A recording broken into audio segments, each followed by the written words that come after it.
What's up, friends, and welcome back to another episode of Ste Reacts. Today, we're talking all about fluoride. It is a hot topic right now. Utah just banned it. Other states might follow. The evidence-based crowd are kicking off because they say fluoride is saving our teeth. But is it causing us all to be having these beautiful smiles with no cavities? Or is it actually dumbing us down, trashing our thyroid, and calcifying our pineal glands?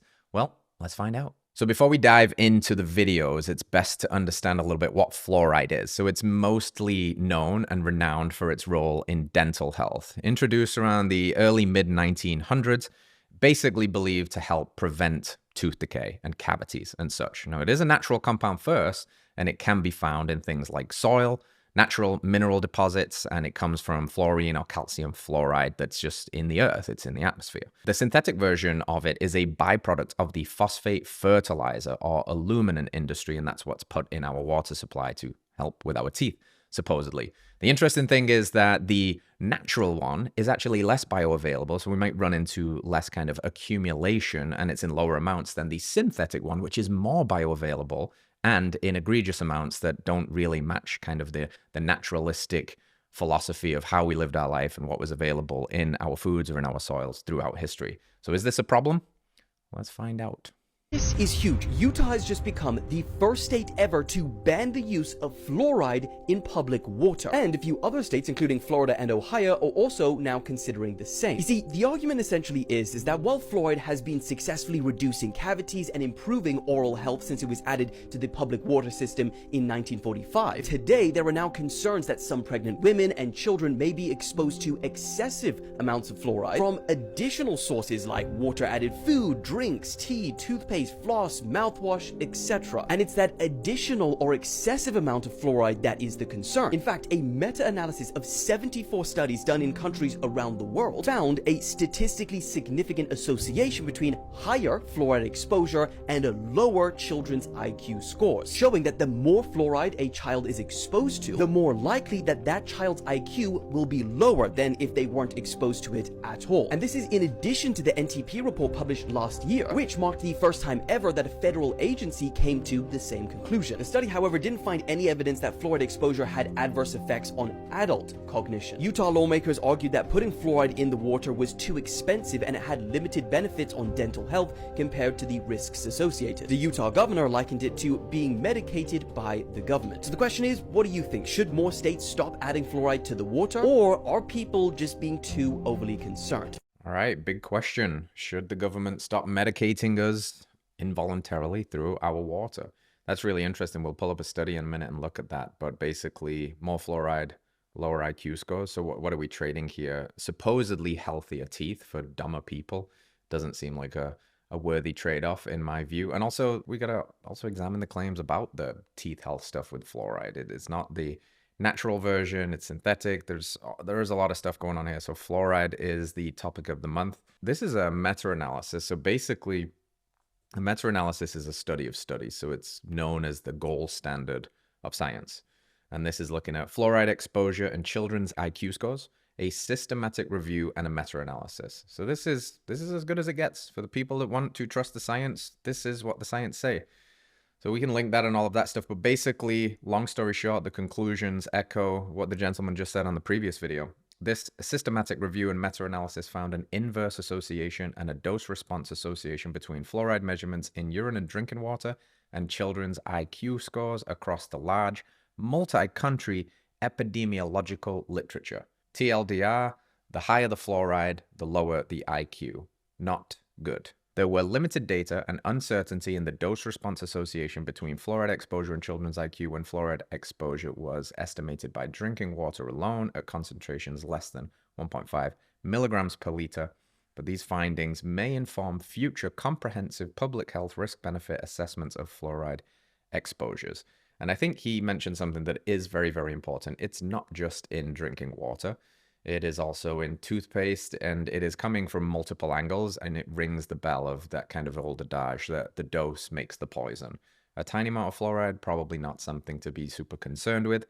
A tiny amount of fluoride from the moment we're born, all through our lives, through water, through toothpaste, through other insults, probably makes the poison. And this is where we get things like IQ drops, brain health. It can be anti-thyroid. We hear more esoteric beliefs like calcifying the pineal gland. So there is something going on with fluoride. Let's continue to dig in and see what we find. This guy looks fun. Utah has become the first state in the United States to ban fluoride in community waters. This law was signed yesterday and will go into effect on May 7th, and this is actually very concerning. Fluoride has been added to community water since the 1940s in the United States, and it helps strengthen your teeth by mineralizing the outer surface to help prevent erosion from more acidic substances that may be released from things like bacteria or what you consume in your diet. And there have been multiple high-quality studies that show that there's a significant decline in the number of children and adults who develop cavities in communities where the water has fluoride in it. However, there has been some intense scrutiny with fluoride in community waters because of a possible concern with cognitive effects in children. There was a study published recently in JAMA Pediatrics that did a systemic review meta-analysis of about 75 studies to see whether the IQ scores of children declined in communities that had fluoride in their water, and they reported that there was an inverse association. However, the studies that were included did not include studies in the United States. There were mostly in China, about 45 of them. And in other countries, they have much higher levels of fluoride in their community waters compared to what we have in the United States. So we do have to take this information with a grain of salt. There are now anti-fluoridation bills introduced to Montana, North Dakota, and Tennessee, and this becomes a national trend. More and more people may be at risk for having more cavities, which can lead to poor health outcomes, especially in lower income areas. This is concerning. There's a lot going on here. Maybe a lot of mental gymnastics too. That this blanket statement that fluoride will prevent cavities. He did tease a little bit that can be influenced by food, and maybe we are missing the forest for the trees here, that the reason people get cavities is not a fluoride deficiency, therefore we've got to pump our water full of it.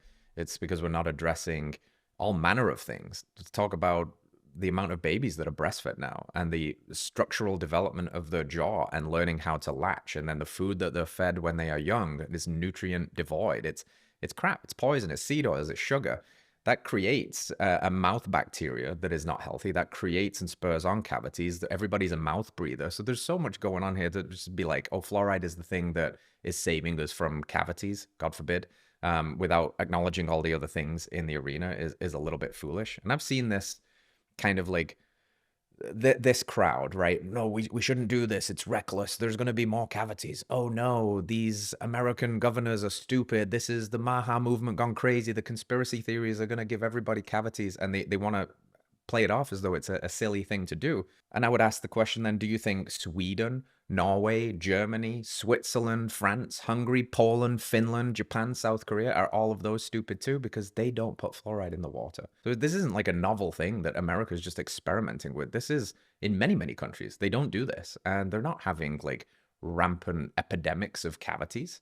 They also don't eat as food and a diet and a lifestyle that's probably as poisonous as it is in the US. So there is a lot here. I don't think that it warrants the, oh no, everybody's going to get cavities. Let's keep the fluoride and march to the streets to protect the fluoride when it could be causing all other unintended consequences. So this graph is interesting. What are we looking at here? Fluoride has been increasing in our water supply. So we see the 1930s to the current year where it's essentially zero, and then it just is steadily creeping up. That's the percentage of the population with fluoridated water on the left and the year on the bottom axis.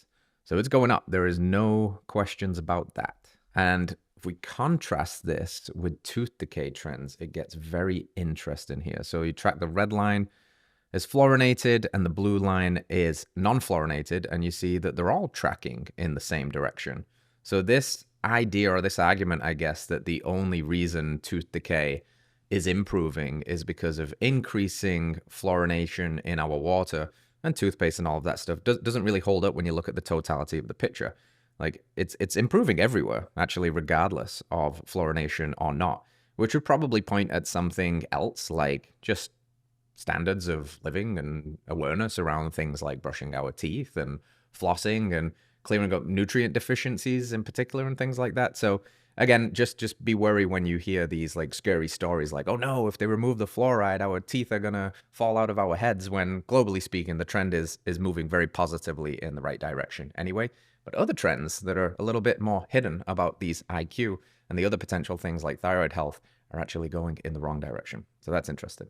So in 1950, only 10% of children were presenting with this condition known as dental fluorosis, which is an unnatural coloring of teeth. And you can see the trend line here. So we look at 1986 to 87, we've doubled that now, is 23% of 12 to 15-year-olds, all the way up to the top of the birth of the 2000s, 2004, 41% of 12 to 15-year-old children presenting with dental fluorosis. And that also coincides with the increased fluorination in our water. Again, dose makes the poison. Too much of a quote-unquote good thing is causing teeth to present abnormally. Fluoride should not be in our water. Fluoride had a strong justification in the 1940s when it was added and people didn't understand the science and they thought its benefit to our teeth was systemic. And by drinking it, it would enter your body and somehow protect your teeth. Now we know that there is no systemic advantage, zero systemic advantage, and that the only advantage comes from topical application. So it's the water that passes through your mouth. You can achieve that benefit from brushing your teeth. And in the era of fluoridated toothpastes and mouthwashes, it makes no sense to have fluoride in our water. The evidence against fluoride is overwhelming. In animals, in animal models, and in human models, we know that it causes IQ loss, profound IQ loss, and it's dose-related. So if the more fluoride you get, the higher levels in your drinking water, your urine, the more likely it is you will lose IQ and also other neurological injuries like ADHD. It affects, science indicates that it affects kidney health, it affects liver health, that it causes hypothyroidism, that it causes osteoarthritis. Women who are more exposed have up to 50% more hip fractures than women who are unexposed. It causes fluoridases in between 40 and 80% of our kids. It makes no sense to have in our water supply. I'm very, very proud of this state for being the first state to ban it, and I hope many more will come. Let's go, Utah. Yeah, that's an interesting point that Bobby raises there. So I guess the idea before we had an understanding of mechanisms in the 40s was if we put it in the water and then we drink it, because it's in our bodies, it will somehow like miraculously make its way to our teeth and provide benefits. And it just doesn't seem to do that. So the benefit of fluoride, if you want to argue for the benefit of fluoride, is that it has to be in the mouth, applied through toothpaste or water that we rinse with, or maybe even a mouthwash or something like that. But drinking it and thinking that it's going to help our teeth basically makes no sense. And the harms or the risks associated with it massively outweigh the pros or the benefits, because there essentially are none. So it's all risk, no reward, and that's why he's celebrating Utah and the states that will follow for removing it. And then we can have a conversation around dental health and hygiene, and you'll see like new wave of holistic dentistry is also anti-fluoride for the teeth, because they don't believe that the synthetic form of fluoride that is in toothpaste and things like that is actually beneficial for the teeth anyway. In fact, like nano-hydroxyapatite is the thing that's got all the rage right now, because teeth are kind of like bone. And it's funny that, again, we come back to this nose to tail message that if you want to get hydroxyapatite, then you can take up like ground bones, like bone matrix from Heart and Soil is a really good source of this. Nature has the answers. This fluoridation thing isn't just this magical panacea without any risk, and it's clearly not the case. So I think that's really interesting. And good on Utah. Tennessee to follow, he said. Let's go. What is the impact of multiple safe doses over time? And this is where the research on fluoride seems to be pointing all in the right direction. Between 2012, 2014, 2015, and now 2022, we have sound clinical evidence that this is causing a significant drop in the IQ of developing children. And it's interesting to note that according to the Fluoride Action Network, this information was actually withheld. It was systematically concealed, to using their words, by the government and by government officials until a court order and a subpoena required its release. So we actually didn't get this report until May of 2023, even though it was completed in May of 2022. That's so messed up. And it's the same playbook again, that our government officials, the people that say they care about us, our children's health, knew something wasn't right and hid it until they were forced to reveal it. Like, why do that? If these people truly care about our health, why hide it? Is it just that the system is so compartmentalized and broken? Is fluoride some magical way of treating the water so it's safe to drink? There's so many questions that brings to my mind. And that now we know, and we have to do something about it. And I guess this is the beauty of evolving science, is at least we've got this data now. Now we're going to see who actually trusts the science. Now we're going to see who actually follows through on the new data, or who's so wedded to the way things was and the dogma that we've been dealing with from dentistry and the experts for such a long time that we've been resistant to acknowledge these things. Well, now we know. So it's time to put up or shut up. People don't know this, but in 1988, one of the majors, Procter & Gamble, came out with a product called Crest Sparkle. It was fluorescent blue, had sparkles, a bubblegum flavor. Yep. Fluoride fatalities in children, it was something like 280%. That is why now there's an FDA-mandated poison warning on every tube of toothpaste that contains fluoride. A moment for that. Yes. Everyone should hear that. Yes, everyone should hear that. That is like, no one can say that that's not science, because literally no, the because FDA if you gave me a tube right now, I would read it for you. I know what it says. It says, warning, keep out of reach of children. That's crazy. That's really crazy.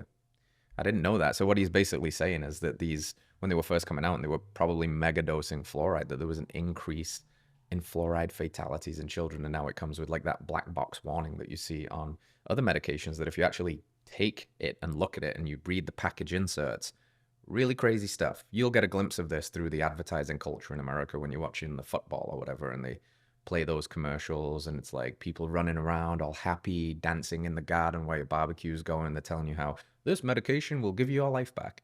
And then there's a 60-second dialogue where they're talking about all the things that it can do, including heart palpitations, and it'll make your butthole fall out, and if you might die, but see your doctor. And it's wild. It's wild. And they have to say these things because there are very real risks. I didn't realize the real risk, these probably excessive amounts, but this stuff can kill you. So again, if it can kill you and the dose makes the poison, does it make sense to literally start giving this to children as young as 1 year old for the rest of their life when they are developing? We've heard IQ so much today, because that is when brain health and IQ is forming. And this is like a very, very delicate developmental time. And we're potentially hurting our children for no good reason, really, when we could be addressing oral health in so many other ways. All right, we can't have a reaction video without Huberman's take. So let's see what this one is. Where are they getting the fluoride? The fluoride that they get is a byproduct of the phosphate fertilizer industry. And it's called hydrofluorosilicic acid. So as a byproduct of the phosphate fertilizer industry, it's considered a hazardous waste, and it's very expensive to dispose of. But they have found that if diluted, in theory, and it's an acid, first of all. So if it's put into our water system, it is so diluted that it becomes safe. But I will say, everyone can go research this and look at themselves, but it does come in like cement bags with skull and crossbones on the front, and they do have to wear hazmat suits to put it into our water. They're supposed to titrate it, and I think what's interesting, we're supposed to target 0.7 milligrams per liter. I've been involved in some educational campaigns and have tested communities surrounding Portland. It's very hard to keep it in range, and so there are some communities testing as high, we've seen, as 2.2 milligrams per liter, which definitely falls into, based on the science and literature, a more concerning zone for neurocognitive issues and other health issues. So if you're concerned, you can call your local water bureau, municipality. I will say I don't think the federal government's going to have much control over this. It would be nice if the EPA stepped in. They have appealed, by the way, but it will come down to more like on the state level and local level. And we're already seeing states like Florida and Utah have run it through and initially done we're going to ban this as a mandatory thing in our state. And I think it's North Dakota, Kentucky. There's other states picking this up too in other communities that are removing it or not adding it to their water. So it's an interesting time. Yeah, I'll say interesting is one word for it. So it sounds like in certain communities, she mentioned Portland there, that's over 3 times what they call the safe limit. And the neurodevelopmental and cognitive issues might explain a lot of what's going on in Portland recently. No offense, Portland. You get this image in your head of guys delivering in hazmat suits with cement bags with a skull and crossbones on the front of it, and then saying like, well, it is poisonous, but if we just like microdose it in the water, it's totally fine. And then that's being delivered to the millions of people in these communities. It's friggin' crazy to me that this is even a controversial thing to want to question fluoride and whether we should have it in our water, knowing what we now know. All right, so this is funny because the next link, look at this, Mountain Valley. So what we're looking at here is the fluoride levels that are naturally occurring in water from springs, like because fluoride is a natural compound first. If we go back to the video with the dentist on Huberman, that what she's talking about is the fluoride that's added to our water is not natural. It's hydrofluorosilic acid, and it's the skull and crossbones poisonous, but there is natural fluoride in water here. So what we're looking at is a test report from 2023 where fluoride in Mountain Valley water, it's a favorite amongst our community, is 0.1 parts per million. That's a very, very small amount. You contrast that to 2022, the year before, it was 0.136 parts per million. So it's actually trending in the right direction if your goal is the elimination of fluoride. But just to put that into context of what that means, yes, it's a small amount, but what if it's, well, most standard over-the-counter toothpaste, the ones that's probably in your home, your Crests, etc., they contain between 1,000 and 1,500 parts per million. So that's an enormous difference, 1,000x over.